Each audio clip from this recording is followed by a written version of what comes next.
চিকিৎসার গুণগত মান ও পরিষেবার ক্ষেত্রে উল্লেখযোগ্য সাফল্য অর্জন করল দক্ষিণ ত্রিপুরার শান্তির বাজার জেলা হাসপাতাল। হাসপাতালের চিকিৎসা পরিষেবা, পরিকাঠামো ও বিভিন্ন বিভাগের মান যাচাই করতে কেন্দ্রীয় স্তরের ন্যাশনাল কোয়ালিটি অ্যাসেসমেন্ট টিম 2 দিনের সফরে হাসপাতালে আসে। প্রতিনিধি দলটি হাসপাতালের মোট 14টি বিভাগের বিভিন্ন পরিষেবা ও পরিকাঠামো খতিয়ে দেখে। মূল্যায়নের পর হাসপাতালের পরিষেবা মানে সন্তুষ্ট হয়ে ভালো ফলাফলের সার্টিফিকেট প্রদান করা হয়। বর্তমানে হাসপাতালটিতে সন্ধ্যাকালীন ওপিডি পরিষেবাও চালু রয়েছে।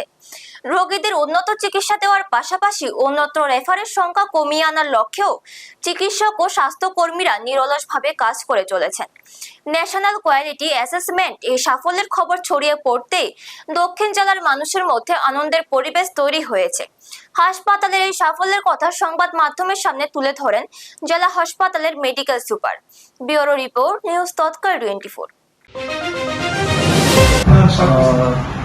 শান্তির বাজার দক্ষিণ জেলা হাসপাতালে যে জাতীয় মানদণ্ডের নির্ণয় অ্যাসেসমেন্ট আমাদের এখানে করেছিল, সেটা আমরা উল্লেখযোগ্যভাবে সাফল্য অর্জন করেছি।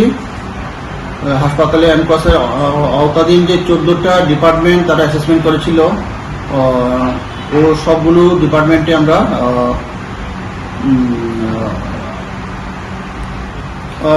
এই জেলা হাসপাতালে সকল স্তরের যে কর্মীদের নিষ্ঠা, আন্তরিক এবং যে দলগত কাজের প্রতিফলন ফলেই আমরা এটা সাফল্য অর্জন করেছি।